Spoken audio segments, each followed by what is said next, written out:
রাজধানী কতটা পরিচ্ছন্ন তা নিজ চোখে দেখে নিতে প্রধানমন্ত্রী তারেক রহমান শুক্রবার নগর দেখতে বের হন। তিনি ঘুরে দেখেন উত্তর সিটি কর্পোরেশনের বিভিন্ন ওয়ার্ড।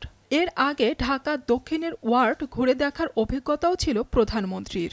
প্রধানমন্ত্রী শহর ঘুরে দেখার পর পরিচ্ছন্নতা কর্মীদের দ্বিগুণ কাজ করতে হচ্ছে, এমনটাই জানান ঢাকা দক্ষিণ সিটি কর্পোরেশনে ২৬ বছর ধরে কাজ করা মনির হোসেন নামের এক পরিচ্ছন্ন কর্মী। আগে করতাম শুধু সকালবেলা, এখন বিকেলও করা লাগে, আবার পরিশ্রমও বাইরে গেছে, রাস্তাও সৌন্দর্য হয়েছে, সব জায়গা পরিষ্কার। ঢাকা উত্তর সিটি কর্পোরেশনের ৬০ ফিট এলাকায় রাস্তার উপর ময়লার ভাগাড় দেখা যায়। পথচারীরা নাক চেপে যাতায়াত করেন। এইখানে একটি উচ্চ বিদ্যালয় রয়েছে, এখানে কোমলমতি শিক্ষার্থীরা অনেক সময় যদি যানবাহন না পেয়ে থাকে তারা হেঁটেও যাওয়া আসা করে, ফলে তাদের একটি স্বাস্থ্য ঝুঁকির একটি অবস্থা হয়ে থাকে। সরকার অবশ্যই দৃষ্টি আকর্ষণ করবে এবং আজকাল দেখি যে নিউজ না হলে কোনো রূপ ব্যবস্থা নেওয়া হয় না। স্থানীয় বাসিন্দা আলমগীর হোসেন অভিযোগ করে জানান, ময়লার ভাগাড় সরানোর জন্য সিটি কর্পোরেশনের কর্মকর্তাদের কাছে একাধিকবার ধর্ণা ধরেও কোনো সমাধান পাননি। কিন্তু ময়লা ফেলাবার জন্য অনেক রিকোয়েস্ট করছি, দরখাস্ত করছি, হেড অফিসে গেছি, কিন্তু আমাদের কোনো কর্ণপাত করতেছে না এবং বলতেছে আজকে না 2 মাস সময় দেই, আবার বলে যে 1 মাস সময় দেন, একটু সময় দেন, আমরা একটু ছড়াই নেব, কিন্তু কোনো কার্যকারী কোনো কিছু হচ্ছে না। শিয়া বাটার ও ভিটামিন সমৃদ্ধ লিলি বিউটি সোপ, তারুণ্যময় উজ্জ্বল ত্বকের জন্য। অভিযোগ নাকচ করে ঢাকা উত্তর সিটি কর্পোরেশনের প্রশাসক বলেন, স্থানীয় বাসিন্দাদের সঙ্গে একাধিকবার মিটিং করা হয়েছে। তারা ময়লা ফেলার জায়গা না দেওয়ায় পাশের খালের উপর দোতলা সেকেন্ডারি ট্রান্সফার স্টেশন নির্মাণ করে ময়লা ফেলার সিদ্ধান্ত নেওয়া হয়েছে। যেহেতু এলাকাবাসী কোনো জায়গা দিতে চায় না, আর মিরপুরের ৬০ ফিটের আশেপাশে আপনারা নিজেরা জানেন অনেক ঘনবসতি জায়গা, ওখানে কোনো সরকারি খাস জমিও তেমন একটা পাওয়া যায় না।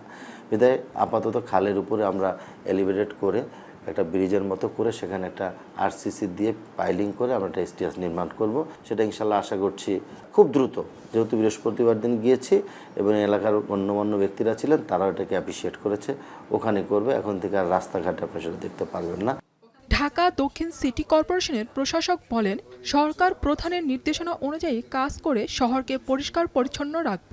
এটা আমরা পজিটিভলি দেখছি, কারণ একটা সরকার প্রধান যখন যে বিষয়টার উপরে জোর দেন, স্বাভাবিকভাবে সেটা খুব এফেক্টিভলি কাজ হয়। ঢাকা শহরে এই অবস্থা ছিল না, আপনারাই সেটার সাক্ষী। একটা অথর্ব একটা পড়েছিল অর্গানাইজেশন, আজকে সেটাকে গতিশীল করে অন্তত জনগণের কাছাকাছি নিয়ে যাওয়ার বা জনগণের যে সমস্ত চাহিদা আছে সেগুলো মেটানোর জন্য আমরা ক্রমশ, পুরোপুরি হয়তো আমরা মেটাতে পারছি না, কিন্তু চেষ্টা করে যাচ্ছি। কাজে এই চেষ্টাটার পেছনে কাজ করছেন মাননীয় প্রধানমন্ত্রী তারেক রহমান। অপরিচ্ছন্ন ঢাকার ময়লা আবর্জনা অপসারণে নগরবাসীকে সচেতন হওয়ার আহ্বান জানিয়েছেন প্রধানমন্ত্রী। তিনি বলেন, আমরা আমাদের আশেপাশের পরিবেশ পরিষ্কার পরিচ্ছন্ন রাখতে সচেতন হই। দেশটা তো আমাদের সকলের, সকলে মিলে ছোট ছোট প্রচেষ্টার মাধ্যমে আমরা দেশের জন্য বড় কিছু করতে সক্ষম হব।